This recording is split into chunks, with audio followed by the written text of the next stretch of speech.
Hello കൂട്ടുകാരെ, welcome to Hollywood Mallu speaking.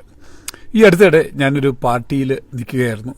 സാധാരണഗതിയിൽ ഞാൻ പാർട്ടിയിലേക്ക് എന്നു കഴിയുമ്പോഴത്തേക്കും അവിടെ സാധാരണ എല്ലാവരോടും ഹായ് ഒക്കെ പറഞ്ഞു കഴിഞ്ഞിട്ട് നേരെ ഏകദേശം ആ ബാറ് സെറ്റപ്പിലേക്ക് പോകാറാണ് പതിവ്. നമ്മുടെ നാച്ചുറൽ ഹാബിറ്റാറ്റിലാണോ പോകുന്നത് ഉദ്ദേശിച്ചത്? അതെ തന്നെ, നമ്മുടെ നാച്ചുറൽ ആയിട്ടുള്ള ഒരു കംഫർട്ട് സോൺ ഉണ്ടല്ലോ. അപ്പോൾ അവിടെയുള്ള ആൾക്കാരുടെയൊക്കെ ഇങ്ങനെ വാചകമൊക്കെ അടിച്ച് നിൽക്കും. അതൊക്കെയാണ് സാധാരണ ഇവിടുത്തെ പാർട്ടിയിലൊക്കെ സംഭവിക്കുന്നത്. എനിവേ, ഈ പാർട്ടിയിൽ വെച്ച് എൻ്റെ ഒരു സുഹൃത്തുമായിട്ട് അദ്ദേഹം ഒരു വെക്കേഷന് പോയ ഫേസ്ബുക്കിൽ അദ്ദേഹം പോസ്റ്റ് ചെയ്തിരുന്നു കുറേ ഫോട്ടോകളൊക്കെ.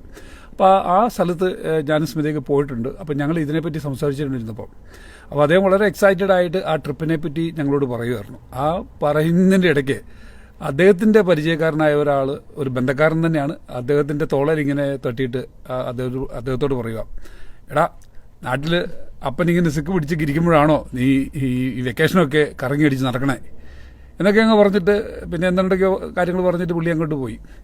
അത് കഴിഞ്ഞിട്ട് ഞാൻ എൻ്റെ സുഹൃത്തിൻ്റെ ഒരു മുഖഭാവം ശ്രദ്ധിക്കുമായിരുന്നു. അപ്പം വളരെ പ്ലസൻ്റായിട്ട് വളരെ ഹാപ്പിയോടുകൂടി ഹാപ്പി മൂഡിൽ നിന്ന ആൾ പെട്ടെന്ന് കംപ്ലീറ്റ് ഇങ്ങ് ഡൗൺ ആയി. അപ്പോൾ കൂട്ടുകാരെ, ഇന്ന് ഞാനും സ്മിതയും സംസാരിക്കാൻ പോകുന്ന ഒരു സബ്ജക്റ്റ് പ്രായമായ പേരൻസ് ഉള്ള പ്രവാസികളായ മക്കൾ, അവർക്ക് വേണ്ടിയിട്ടാണ് വീഡിയോ. പ്രത്യേകിച്ച് ആൺകുട്ടികൾക്ക് വേണ്ടിയിട്ടുള്ളതാണ്. അതുകൊണ്ട് ആൺകുട്ടികൾ ഫ്രണ്ട് റോയിലേക്ക് പോലെ ബാക്കിയുള്ളവരെല്ലാം പുറയിലേക്ക് മാറിയിരുന്നാൽ മതി കേട്ടോ. ഒത്തിരി മാറണ്ട. ഇത് ഒരു 100%-ലെ 90% പ്രവാസികളും നേരിടുന്ന ഒരു പ്രശ്നമാണ്. പേരൻസ് പ്രായമായി നാട്ടിലുണ്ട്, അവരെ ടേക്ക് കെയർ ചെയ്യുക എന്നുള്ളൊരു പ്രശ്നം. ഇപ്പോൾ സംഭവിക്കുന്നു പറഞ്ഞാൽ ഇതിനകത്തൊരു 10% ഞാൻ മാറ്റി നിർത്തി. കാരണം അവർ ഹാപ്പൻ ടു ബി ഒന്നെങ്കിൽ സെൽഫ് എംപ്ലോയിഡ് ആയിരിക്കും, ബിസിനസ്സുകാരായിരിക്കും, അല്ലെങ്കിൽ അവർ ഓൾറെഡി റിട്ടയർ ചെയ്ത് അവർക്ക് വളരെ കംഫർട്ടബിൾ ആയിട്ട് ഇരിക്കുന്ന ആൾക്കാർക്ക് മാത്രം ഇതിനകത്തൊരു എക്സെപ്ഷൻ ഉണ്ട്. ബാക്കി വരുന്ന 90% പ്രവാസികളും, പ്രത്യേകിച്ച് അമേരിക്കയിലുള്ള പ്രവാസികളുടെ ഒരു ഡിലേമയാണ് ഞങ്ങളിപ്പോൾ പറയാൻ പോകുന്നത്. സോ ഇതൊക്കെ നമുക്ക് അറിയാവുന്ന കാര്യം, നമ്മളെല്ലാവരും കടന്നു പോയിക്കൊണ്ടിരിക്കുന്ന കാര്യമാണ്. പക്ഷേ നമുക്ക് തിരിച്ചു പോയി ഇതിനകത്തൊരു വില്ലൻ വന്നെന്ന് പറഞ്ഞല്ലോ ഒരാൾ. ആ ആൾ വന്ന് ഇവൻ്റെ ഒരു ബന്ധക്കാരൻ തന്നെയാണ്. ആ ബന്ധക്കാരൻ അവനോട് പറഞ്ഞത്, എന്തിയടാ നീ നാട്ടിൽ പോയി പേരൻസിനെ ടേക്ക് കെയർ ചെയ്യണ്ടേ. ഇവനൊരു പാഷാണത്തെ കൃമിയാണെന്നാണ് ഞാൻ പറയുന്നത്. ഈ പാഷാണത്തെ കൃമികളെ നമ്മളെല്ലാവരും ഫേസ് ചെയ്തിട്ടുണ്ട്.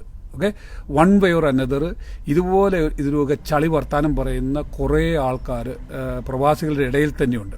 കാരണം ഈ പറയുന്ന ആൾ ഹാപ്പൻ ടു ബി ഒരു ലക്കോട് കൂടി ഒന്നെങ്കിൽ അവന്റെ പേരൻസ് നേരത്തെ മരിച്ചു പോയതായിരിക്കാം, അതല്ലെങ്കിൽ ഞാൻ നേരത്തെ പറഞ്ഞ 10%-ൽ പെട്ട ആൾക്കാരായിരിക്കും. പോകാം, എത്ര നാൾ വേണേലും പോയി നാട്ടിൽ നിന്ന് പേരൻസിനെ ടേക്ക് കെയർ ചെയ്യാം, അങ്ങനെ ഒരു സാഹചര്യത്തിൽ കൂടി പോകുന്നവരായിരിക്കാം. അതെ, അപ്പൊ അങ്ങനെയുള്ള ആളുകളുമായിട്ട് നമ്മൾ ഒരിക്കലും കമ്പയർ ചെയ്യേണ്ട ആവശ്യമില്ല. നമുക്കതിന് സാധിക്കില്ല.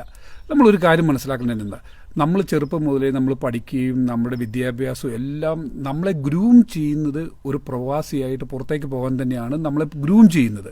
അതല്ലാണ്ട് നമ്മളാരും നിർബന്ധം പിടിച്ച് പേരൻസിനെ നോക്കിയാല ഞങ്ങൾക്ക് വിദേശത്ത് പോകണമെന്ന് പറഞ്ഞിട്ട് പോരുന്നത്. ഇതൊരു സിസ്റ്റത്തിന്റെ പാർട്ടാണ്. കാരണം നാട്ടിൽ നിന്നാൽ നമുക്ക് നാട്ടിൽ വളരുന്ന നമുക്ക് ഒരു നല്ല ഭാവി ഉണ്ടാകണം എന്നാണ് ഓരോ പേരൻസും ആഗ്രഹിക്കുന്നത്. അവരാരും എന്നെ നോക്കാൻ ആളില്ല, അതുകൊണ്ട് അവനെ പുറത്തോട്ട് വിടണ്ട, അവന്റെ വിദ്യാഭ്യാസം കൊടുക്കണ്ട എന്ന് ഒരു നല്ല പേരൻസും ചിന്തിക്കത്തില്ല. അപ്പൊ അങ്ങനെയാണ് ആ ഒരു വ്യക്തിയെ വളർത്തി വലുതാക്കുന്നത്. അപ്പം നമ്മൾ വിദേശത്ത് വന്നു കഴിഞ്ഞിട്ട് നമ്മൾ എന്നെ ചെയ്യുന്നത്, നമുക്ക് എന്ത് ചെയ്യാൻ പറ്റും? ഞാൻ പറഞ്ഞില്ല, ഇതൊരു ഭയങ്കര ഒരു പ്രശ്നമാണ്. നമ്മുടെ പേരൻസ് അവർ ഹെൽപ്ലെസ് ആയിട്ട്. അതിനകത്ത് വേറൊരു കാര്യം ഇവിടെ ഉണ്ട്. പല പേരൻസും ഈ കെയർ ടേക്കേഴ്സിനെ മാനേജ് ചെയ്യാൻ, ഹാൻഡിൽ ചെയ്യാൻ അറിയാൻ മേലാത്തവരാണ്. അവർ ഈ പഴയ കാലത്തെ പോലെ പേരൻസ് കെയർ ടേക്കേഴ്സിനോട് വഴക്കൂടുകയും ഷാഡ്യം പിടിക്കുകയും ചെയ്ത് കഴിഞ്ഞാൽ പിറ്റേ ദിവസം അവരിറങ്ങിപ്പോകും. അവരിറങ്ങിപ്പോയി കഴിഞ്ഞാൽ പിന്നെ നമുക്ക് നമ്മുടെ മുന്നിലുള്ള ഒരു ഓപ്ഷൻ ഉള്ളത് ഒന്നെങ്കിൽ പേരൻസ് അമേരിക്കയിലോട്ട് വന്ന് നമ്മുടെ മക്കളുടെ കൂടത്തിൽ ജീവിക്കുക. പക്ഷെ അങ്ങനെ ചെയ്യുമ്പോൾ ആ പേരൻസിന് ഒത്തിരി സാക്രിഫൈസ് ചെയ്യേണ്ടതായിട്ട് വരും. അവരുടെ കംഫർട്ട് സോണായി അവരുടെ ഓൺ വീട്, അവരുടെ ആ ഒരു നാട്ടിലെ ക്ലൈമറ്റ്, മറ്റ് ഇൻഡിപെൻഡൻസ്, അങ്ങനെയെല്ലാം അവർക്ക് നഷ്ടപ്പെടുവാണ്. ഒത്തിരി സാക്രിഫൈസ് ചെയ്യണം. പിന്നെ അല്ലെങ്കിൽ രണ്ടാമത്തെ ഓപ്ഷൻ എന്ന് പറഞ്ഞാൽ നാട്ടിൽ അവര് പോയി ജീവിക്കുക എന്നുള്ള തീരുമാനം എടുക്കുക. പിന്നെ പിള്ളേർക്ക് എപ്പോൾ വരാൻ പറ്റുമോ അങ്ങനെ വന്ന് ടേക്ക് കെയർ ചെയ്യുക. പിന്നെ അങ്ങനെ ഒരു സിസ്റ്റം ഉണ്ടാക്കി വെക്കുക. അതെ, അപ്പം പ്രത്യേകിച്ച് അമേരിക്കയിലുള്ള ഞങ്ങളിപ്പോൾ നാട്ടിൽ വരണമെങ്കിൽ 22 മണിക്കൂറോളം ഓൺ എയർ പ്ലെയിനിൽ ഇരുന്നെങ്കിലേ ഉള്ളൂ. പിന്നെ പ്ലസ് കണക്ടിങ് പ്ലെയിൻ അതെല്ലാം കൂടെ വരുമ്പോഴത്തേക്കും 26-28 മണിക്കൂർ എടുക്കും ഞങ്ങൾക്ക് അവിടെ വരാനായിട്ട്. ഞങ്ങൾ വന്നാലോ ഒരു 2-3 ദിവസം എടുക്കും നാട്ടില് ഒന്ന് ആക്ലമേറ്റ് ചെയ്ത് വരാനായിട്ട്, നമ്മുടെ ജെറ്റ് ലാഗ് ഒക്കെ പോയിട്ട് വരാനായിട്ട്. പിന്നെ തിരിച്ചു വന്നാലും അതുപോലെ തന്നെ ഒരാഴ്ച എടുക്കും. അപ്പം ഞങ്ങൾക്ക് നാട്ടിലേക്ക് ഓടി ഓടി വരിക എന്ന് പറയുന്ന ഒരു പ്രാക്ടിക്കൽ ആയിട്ടൊരു കാര്യം. ഇവിടുത്തെ സിസ്റ്റത്തിലെ മോസ്റ്റ് ഓർഗനൈസേഷന് നമുക്ക് ഒരു 2-3 വീക്സ് മാക്സിമം അറ്റ് എ ടൈമേ നമുക്ക് ജോലിയിൽ നിന്ന് അവധിയെടുക്കാൻ പറ്റത്തുള്ളൂ. ചിലപ്പം വർഷത്തിൽ 2 പ്രാവശ്യം അനുവദിക്കുമായിരിക്കും വെക്കേഷൻ ഉണ്ടെങ്കിൽ. പക്ഷെ ഒരു സമയം പോകുമ്പോൾ ഒരു 3 വീക്സിക്കുള്ളിൽ നമുക്ക് ആരും തരാറില്ല. അപ്പൊ അങ്ങനെയുള്ള കുറെ റെസ്ട്രിക്ഷൻസ് ഉണ്ട് ഇവിടുന്ന് പോകുമ്പോൾ. അത് നല്ല കമ്പനിക്ക് വേണ്ടി വർക്ക് ചെയ്യുവാണെങ്കിൽ, ഇതൊരു സ്മോൾ ബിസിനസ്സിലോ അല്ലെങ്കിൽ സ്റ്റാർട്ടപ്പ് കമ്പനിയോ അങ്ങനെയാണെങ്കിൽ ഇതുപോലും നമുക്ക് ഗ്യാരണ്ടീഡ് അല്ല. ഇതെങ്ങനെയാണ് നമ്മൾ മാനേജ് ചെയ്യുന്നത്? ഇത് മാനേജ് ചെയ്യാനായിട്ട് അത് പല ആളുകളുടെയും സിറ്റുവേഷൻ ഓരോ തരത്തിലാണ്. ഇപ്പം എൻ്റെ സിറ്റുവേഷനിലായിരിക്കും നിങ്ങളുടേതല്ലായിരിക്കും വേറൊരാളുടെ. അപ്പോൾ അതുകൊണ്ട് ഒരാളുടെ കമ്പയർ ചെയ്തുകൊണ്ട് നമുക്കൊന്നും ചെയ്യാൻ പറ്റത്തില്ല. നിങ്ങൾക്ക് കംഫർട്ടബിൾ ആയ രീതിയിൽ നിങ്ങൾ നാട്ടിൽ പോകാൻ ശ്രമിക്കുക. നാട്ടിൽ പോകുമ്പോൾ ഞാൻ ചെയ്ത കാര്യം പറയാം. ഞാൻ പറഞ്ഞില്ല, ഒരു 5 വർഷമായിട്ട് ഞാൻ തന്നെയാണ് പ്രത്യേകിച്ച് ഈസ്റ്ററിൻ്റെ സമയത്താണ് ഞാൻ നാട്ടിൽ പോകുന്നത്. ആ സമയത്ത് കല്യാണവും അങ്ങനെയുള്ള ഒരു ബഹളങ്ങളും ഇല്ല. 2 ആഴ്ച അല്ലെങ്കിൽ 2.5 ആഴ്ച 3 ആഴ്ചയോളം ഞാൻ എൻ്റെ പേരൻസ് ഞാൻ അവിടെ പോകും. 3 ആഴ്ച കഴിയുമ്പോൾ പെട്ടി അതുപോലെ എടുത്തുകൊണ്ടെങ്കിൽ പോരും. അങ്ങനെ വേറെ ഒരു സ്ഥലത്തും ഞാൻ പോയില്ല. ഷോപ്പിങ്ങിന് പോയില്ല, കല്യാണത്തിന് പോയില്ല, ഒരു സ്ഥലത്തും പോയില്ല. പേരൻസിൻ്റെ കാര്യങ്ങൾ അവരുടെ എല്ലാം അങ്ങനെയാണ് ഞാൻ ചെയ്തുകൊണ്ടിരുന്നത്. എന്നെ ഒത്തിരി ഹെൽപ്പ് ചെയ്ത സ്മൃതി. ആ സമയത്ത് സ്മൃതിയാണ് ഈ 3 ആഴ്ചത്തേക്ക് പിള്ളേരെ പിക്ക് ചെയ്യും, ഡ്രോപ്പ് ചെയ്യും, അങ്ങനെയൊക്കെ ചെയ്തുകൊണ്ടിരുന്നത്. കുറച്ച് ഫ്ലെക്സിബിൾ ആകണം, നമ്മളെ കുറച്ച് അഡ്ജസ്റ്റ്മെന്റ് ചെയ്യണം. അതിനോ ഇപ്പം നമ്മുടെ ഹസ്ബൻഡ് നാട്ടിൽ പോകുമ്പോൾ നമുക്കത് മാനേജ് ചെയ്യാൻ ഭയങ്കര ബുദ്ധിമുട്ടാണ്. സത്യം പറഞ്ഞാൽ 3 ആഴ്ച ഉള്ളെങ്കിലും ആ 3 ആഴ്ച നമുക്ക് ജോലിയുള്ളവരാണെന്ന് ഓർക്കണം. നമ്മൾ ജോലിയുണ്ട്, പിള്ളേരെ ഇറക്കുക, പിടിക്കുക, നമ്മൾ അവർ ഡിന്നർ പ്രിപ്പയർ ചെയ്യുക, അവരെ അവിടെ കൊണ്ടുപോവുക, ഇവിടെ കൊണ്ടുപോവുക. ഒരു ഭയങ്കര ബഹളമാണ് ആ 3 ആഴ്ച. പക്ഷേ നമ്മൾ നോക്കുമ്പോൾ എല്ലാവർക്കും ഒരു ഈക്വൽ കെയറിങ് ആൻഡ് ഷെയറിങ് ഒരു മകനെന്ന നിലയിൽ ആ മകന്റെ പേരൻസിന് കൊടുക്കുക എന്നുള്ളത് ഒരു ധാർമ്മികമായ ഒരു ഉത്തരവാദിത്തമാണല്ലോ. അതിനായിട്ട് നിങ്ങൾ ഹസ്ബൻഡും വൈഫും അങ്ങോട്ടും ഇങ്ങോട്ടും സപ്പോർട്ട് ചെയ്യുക. അതല്ലാതെ വേറൊരു ഓപ്ഷൻ നമുക്കില്ല. രണ്ടാമത്തെ കാര്യം എന്ന് പറയുന്നത്, ഈ ഫാമിലി ആയിട്ട് നാട്ടിൽ പോവുകയാണെങ്കിൽ തന്നെ സ്മിതയും പിള്ളേരും ഞങ്ങൾ ഒന്നിച്ചു പോകുമ്പോൾ they refuse to go with me. Because എനിക്ക് ഷോപ്പിങ്ങിന് പോകുന്ന ഇഷ്ടമല്ല, അല്ലെങ്കിൽ ടൂറിന് പോകുന്നു. പിള്ളേരും ഞങ്ങളുടെ പിള്ളേരൊക്കെ ചെറുതായിരുന്ന സമയത്ത് ഇത് ചില വേറൊരു പ്രശ്നം എന്താണെന്ന് വെച്ചാൽ, ഇപ്പം ഫോർ എക്സാമ്പിൾ മാത്യുവിന്റെ ഒക്കെ പേരൻസ് ഇച്ചിരി ഓൾഡർ ആയിരുന്നു. അപ്പം ഞങ്ങള് യങ്ങർ ഫാമിലി ആയിരുന്നു, വിത്ത് സ്മോൾ ചിൽഡ്രൻ ആയിരുന്ന സമയത്തും they are kind of old, so they started needing the help even back then. അപ്പൊ ഞങ്ങള് ഫാമിലി ആയിട്ട് പോകുമ്പോൾ മാത്യു മിക്കവാറും വീട്ടിൽ ചെന്നാൽ പിന്നെ വേറെ എങ്ങോട്ടും പോകത്തില്ല. ബിക്കോസ് അവരും എപ്പോഴും പറയും, എടാ ഇവിടെ ഇരിക്കടാ, അവിടെ എവിടെ പോകാൻ. അപ്പം അങ്ങനെ പറയും. അപ്പം പിള്ളേർക്ക് പക്ഷെ വീട്ടിലിരുന്ന് ബോറടിക്കും. പക്ഷെ ഇത് ഒത്തിരി ഫാമിലിയിൽ അല്ലെങ്കിൽ കപ്പിൾസിന്റെ ഇടയിൽ പ്രശ്നമുണ്ട്. അതായത് അത് ഇഷ്യൂ ആക്കുന്നവരുണ്ട്. എനിക്കറിയാവുന്ന ഒത്തിരി പേരുണ്ട്. കാരണം അവരും പറഞ്ഞിട്ടുണ്ട്, ഇനി മേലെ ഞങ്ങൾ നാട്ടിൽ ഒരുമിച്ച് പോകത്തില്ല, because they are stuck at home, അങ്ങനെയൊക്കെ. അത് നമ്മളിപ്പം എന്റെ പേരൻസ് ഇപ്പം മരിച്ചുപോയി. എനിക്ക് പലപ്പോഴും എൻ്റെ ഉള്ളിലേക്ക് തികട്ടി വരുന്ന ഒരേ ഒരു വികാരം എന്ന് പറഞ്ഞാൽ, എന്നെ കഴിവിനനുസരിച്ച് ടേക്ക് കെയർ ചെയ്തോ, ഞാനൊരു നല്ല മകനായിരുന്നോ, എനിക്ക് കുറച്ചുകൂടെ നന്നായി ചെയ്യാമായിരുന്നു എന്നൊക്കെയുള്ള വിചാരങ്ങളാണ് നമ്മുടെ മനസ്സിലേക്ക് കയറി ഇങ്ങനെ വരും. അപ്പം നമുക്ക് ഒറ്റ കാര്യം ചെയ്യാവുള്ളൂ, നമ്മുടെ കഴിവിന്റെ മാക്സിമം നമ്മൾ ചെയ്തു എന്ന് നമ്മളെ തന്നെ പറഞ്ഞ് വിശ്വസിപ്പിക്കുക. അതല്ലാതെ നമുക്കൊരു ഓപ്ഷനും ഇല്ല. ബിക്കോസ് നമുക്കൊരു കോൺഷ്യസ് ഉണ്ടല്ലോ, നമ്മൾക്ക് പറ്റുന്ന രീതിയിൽ നമ്മൾ ചെയ്തു. അതിൽ കൂടുതലൊന്നും നമുക്ക് ഇവിടെ ജീവിച്ചോണ്ട് ചെയ്യാൻ പറ്റത്തില്ല. പിന്നെ വേറൊരു കാര്യം എന്ന് പറഞ്ഞാൽ, ഞാൻ നേരത്തെ പറഞ്ഞ പാഷാണത്തിൽ കൃമിയില്ലേ, അവനെ പോലെയുള്ള ആൾക്കാരോട് അങ്ങനെയുള്ള ആൾക്കാർ നമ്മൾ ഡെഫിനറ്റ്ലി ഫേസ് ചെയ്യും. ഇവന്റെയൊക്കെ ഒരു ഒറ്റ ഉദ്ദേശം എന്ന് പറഞ്ഞാൽ നമ്മുടെ ആ സന്തോഷത്തെ തല്ലിക്കെടുത്തുക എന്നുള്ളത് മാത്രമേ ഉള്ളൂ. അതെ. അപ്പൊ അല്ലാണ്ട് അവന് വലിയ ഈ പറയുന്ന ആളോട് സ്നേഹം ഉണ്ടായിട്ടോ കെയർ ഉണ്ടായിട്ടൊന്നും അല്ല. അവനങ്ങ് പറയുന്നതേ ഉള്ളൂ. ഇതുപോലുള്ള പാഷാണത്തിൽ കൃമികളെ നമ്മൾ ഒരിക്കലും നമ്മുടെ ഒരു ഫ്രണ്ട് സർക്കിളിലോ നമ്മുടെ ഫാമിലി സർക്കിളിൽ തന്നെ അകറ്റി നിർത്തണം എന്നാണ് ഞാൻ പറയുന്നത്. കാരണം ഇവനിതെല്ലാം അറിഞ്ഞുകൊണ്ട് തന്നെയാണ് ഇതിവനെ അറ്റാക്ക് ചെയ്യുന്നത് നമ്മളെ. അതായത് അവന് കിട്ടിയ ഒരു ചാൻസ് അവന് ശരിക്കും ഉപയോഗിക്കുന്നതാണ്. അതുകൊണ്ട് അങ്ങനെയുള്ള ആൾക്കാരെ നിങ്ങൾ തീർച്ചയായിട്ടും ജീവിതത്തിൽ നിന്ന് തന്നെ മാറ്റി നിർത്താനായിട്ട് ശ്രമിക്കുക. പിന്നെ നമ്മളൊരു ഫാമിലി ആയിട്ട് ജീവിതം മുന്നോട്ട് പോകുമ്പോൾ നമുക്ക് എല്ലാം ബാലൻസ് ചെയ്യണമല്ലോ. അതായത് നമ്മുടെ ഈ ന്യൂക്ലിയർ ഫാമിലി നമുക്ക് ബാലൻസ് ചെയ്യണം. ഇപ്പം ഒരു ഹസ്ബൻഡിനെ സംബന്ധിച്ച് ഹസ്ബൻഡിന്റെ പേരൻസിനെ പോയി ടേക്ക് കെയർ ചെയ്യുക എന്നുള്ളത് വളരെ ഇമ്പോർട്ടൻ്റ് ആയിട്ടുള്ള കാര്യമാണ്. പക്ഷെ ആ സെയിം ഇമ്പോർട്ടൻസ് ചിലപ്പം ഭാര്യയ്ക്കും മക്കൾക്കും കാണണമെന്നില്ല. Because it's not their first priority, right? അപ്പം as a family, ഇപ്പോൾ husband, wife and children, they also need to go for a vacation once a year, അപ്പം നമുക്ക് ഇപ്പോൾ ഒരു ഹസ്ബൻഡിനെ സംബന്ധിച്ച് ഇതെല്ലാം കൂടെ മാനേജ് ചെയ്യാനും പ്രയോറിറ്റൈസ് ചെയ്യാനും അതിനുള്ള ടൈം കണ്ടെത്താനും അതെല്ലാം ഒരു വളരെ ചാലഞ്ചിങ് ആണ് സിറ്റുവേഷനിൽ. ചില വർഷങ്ങളിൽ നമ്മൾ ഫാമിലി ആയിട്ട് നാട്ടിലേക്ക് വെക്കേഷൻ പോകുമ്പോൾ പേരൻസിനെ സംബന്ധിച്ചിടത്തോളം നമ്മൾ എപ്പോഴും അടുത്ത് കാണണമെന്നാണ് നമ്മളെ നോക്കിയിരിക്കുവാണ്. പക്ഷെ നമ്മുടെ സ്ഥിതി എന്താണ്? നമ്മള് ഒരു വെക്കേഷന് നാട്ടിൽ പോവുക, സിനിമയ്ക്ക് പോവുക, വീട്ടിലിരിക്കാൻ നേരെ ഇല്ല, ഷോപ്പിങ്ങിന് പോവുക, നമ്മൾ കറങ്ങി അടിച്ച് പിന്നെ അവിടുന്ന് ടൂറിന് പോകുന്നു. അപ്പം പേരൻസ് ശരിക്കും മക്കളെ കാണുന്നത് വളരെ കുറച്ച് ദിവസമേ ഉള്ളൂ നാട്ടിൽ ചെന്നിട്ട്. അവിടെ കൊണ്ട് പെട്ടി വെക്കും, പിന്നെ ഇങ്ങനെ കറങ്ങി ഷോപ്പിങ്ങും അതും ഇതുമായിട്ട് നടക്കുക. അപ്പം അവിടെയും നമ്മളൊരു ഫ്രിക്ഷൻ, അതായത് ഹസ്ബൻഡ് വൈഫ് തമ്മിൽ പ്രശ്നം ഉണ്ടാവും. പിള്ളേര് പറയും അവിടെ പോണം ഇവിടെ പോണം, വൈഫ് പറയും ഇവിടെ വീട്ടിൽ തന്നെ കുത്തിയിരുന്നു എങ്ങും പോകണ്ട. അപ്പൊ അത് ഒരു സ്ട്രെസ്സാണ്. അതും നമ്മളൊരു ഫാക്ടറായിട്ട് എടുക്കുക.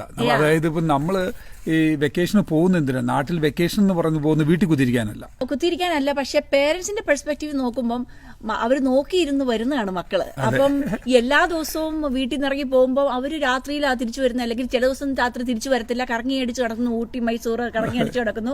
അപ്പൊ അവർ നോക്കുമ്പോൾ ഇവര് നാട്ടിൽ വന്നിട്ട് ഞങ്ങളോട് ടൈം സ്പെൻഡ് ചെയ്യുന്നില്ലല്ലോ എന്നുള്ള അവരുടെ പെർസ്പെക്റ്റീവും ഒരു വാലിഡ് ആണ്. പിന്നെ ഫാമിലി, പിള്ളേര്, വൈഫ് ഇവിടെ വന്നിട്ട് ഈ ഒരു മാസം ഇവിടെ വീട്ടിൽ തന്നെ കുത്തിയിരിക്കുവാണല്ലോ, എങ്ങും പോകുന്നില്ലല്ലോ, അതും ഒരു ഇത്. അപ്പൊ എനിക്ക് തോന്നുന്നു അതൊരു ബാലൻസ് ചെയ്ത് പോവാമെങ്കിൽ കുറച്ച് വേളയൊക്കെ ഒന്ന് കറങ്ങാം, ബാക്കി സമയം. ബോട്ടം ലൈൻ ഈസ്, ഇതിനകത്ത് ആരും തെറ്റുകാരല്ല. അതെ, ഓരോരുത്തരുടെ ആംഗിളിൽ നിന്ന് ചിന്തിക്കുമ്പോൾ അവര് കറക്റ്റാണ്. ഓരോ പെർസ്പെക്റ്റീവ്. അപ്പൊ നമ്മള് ഇപ്പൊ എന്റെ ഭാഗത്തുനിന്ന്, സ്മിതയുടെ ഭാഗത്തുനിന്ന്, അല്ലെങ്കിൽ പേരൻസിന്റെ ഭാഗത്തുനിന്ന് ഞങ്ങളെ നോക്കുമ്പോഴത്തേക്കും എല്ലാവരും റൈറ്റ് ആണ്. അപ്പൊ അതുകൊണ്ടാണ് ഞങ്ങൾ പറയുന്നത് ഇതിനകത്ത് നമ്മൾ വഴക്ക് കൂടിയിട്ട് ഒരു കാര്യമില്ല. അപ്പൊ എനിക്ക് തോന്നുന്നു ഇങ്ങനെ നമ്മൾ പേരൻസിന്റെ കൂടെ ടേക്ക് കെയർ ചെയ്യാനും സ്പെൻഡ് ചെയ്യാനുമായിട്ട് പോകാൻ ഉദ്ദേശമെങ്കിൽ തന്നെ പോകുന്നതാണ് നല്ലത്. അഗെയിൻ തന്നെ പോകുമ്പോൾ ബാക്കി സ്പൗസിനും പിള്ളേർക്കും ഇവിടെ കുറച്ച് പ്രശ്നങ്ങളൊക്കെ ഉണ്ട് വീട്ടില്. പക്ഷെ അത് മേ ബി ഇറ്റ്സ് ബെറ്റർ. 3 ആഴ്ചത്തെ ആ ഒരു സഫറിങ് ഉണ്ടെങ്കിൽ തന്നെയും you can give better attention to your parents. എന്നിട്ട് പിന്നെ ഫാമിലിയുമായിട്ട് വേറൊരു വെക്കേഷന് പോവുക, എല്ലാരെയും ഒരുപോലെ ഹാപ്പി ആക്കുക. പിന്നെ പ്രവാസികളായ നമ്മൾ മക്കള് ഒരിക്കലും നമ്മുടെ പേരൻസിനെ അബാൻഡൻ ചെയ്യണം എന്നുള്ള ഉദ്ദേശത്തിൽ പുറത്തോട്ട് പോകുന്നവരാരും അല്ല. നമ്മൾ ആരും നമ്മുടെ ഭാവിക്ക് വേണ്ടിയിട്ട് നമ്മുടെ പേരൻസ് തന്നെ നമ്മളെ പറഞ്ഞു വിടുന്നവരാണ്. അപ്പോൾ നമ്മളിവിടെ വന്നു കഴിയുമ്പോൾ നമ്മുടെ ആ ജീവിത സാഹചര്യവുമായിട്ട് ഇണങ്ങിപ്പോകേണ്ടത് നമ്മുടെ നിലനിൽപ്പിന് തന്നെ ആവശ്യമുള്ള ഒരു ഫാക്ടറാണ്. അപ്പോൾ അങ്ങനെ വരുമ്പോൾ നമുക്ക് വളരെയധികം ലിമിറ്റേഷൻസ് ഉണ്ട്, റെസ്ട്രിക്ഷൻസ് ഉണ്ട്. നമുക്ക് നമ്മുടെ പേരൻസിനെ നാട്ടിൽ പോയി ടേക്ക് കെയർ ചെയ്യാൻ. അപ്പം ഞങ്ങൾക്ക് തോന്നുന്നത് നമ്മുടെ മുമ്പിലുള്ള ഓപ്ഷൻ ഞാൻ ആദ്യം പറഞ്ഞതുപോലെ, ഒന്നെങ്കിൽ നമ്മുടെ പേരൻസ് വില്ലിങ് ആണെങ്കിൽ അവരെ എങ്ങനെയും, ഇപ്പം ഞാൻ അമേരിക്കയിലെ സാഹചര്യത്തിൽ പറയുവാണെങ്കിൽ ഇവിടെ നമ്മുടെ കൂട്ടത്തിലോട്ട് കൊണ്ടുവന്ന് ഇവിടെ നിർത്തി അവർ കുറച്ച് സാക്രിഫൈസ് ചെയ്യാൻ തയ്യാറാണെങ്കിൽ അതായിരിക്കും ഏറ്റവും best option. Because you are here, any help need. ഇനി അത് അവർക്ക് സാധിക്കുന്നില്ല, which is understandably it is so hard to sacrifice all their ഇത്രയും നാൾ ജീവിച്ച സ്ഥലവും പരിസരവും വീടും. സ്വന്തം വീടെന്ന് പറയുന്നത് ഒരാളെ സംബന്ധിച്ച് അത് വേറൊരു സ്ഥലവും സ്വന്തം ആകത്തില്ല, ഈവൻ മക്കളുടെ വീടാണെങ്കിൽ പോലും. അപ്പോൾ ആ സാഹചര്യത്തിൽ അവർക്ക് അവിടെ നാട്ടിൽ തന്നെ ജീവിക്കാനാണ് താല്പര്യമെങ്കിൽ നമ്മൾ മക്കള് അതിനുള്ള സെറ്റപ്പ് അവിടെ ചെയ്തു കൊടുക്കുക. അവർക്ക് വേണ്ട റീസോഴ്സസ്, അവർക്ക് വേണ്ട ഹെൽപ്പ്, വീട്ടിലെ ആളെ, ഫുഡ് എല്ലാം നമ്മൾ അറേഞ്ച് ചെയ്ത് കൊടുക്കുക. പിന്നെ നമ്മുടെ സാഹചര്യം നമുക്ക് അലൗഡ് ആണെങ്കിൽ വർഷത്തിൽ 2 പ്രാവശ്യം പോയി ഒരു 2-3 ആഴ്ച നിൽക്കുക.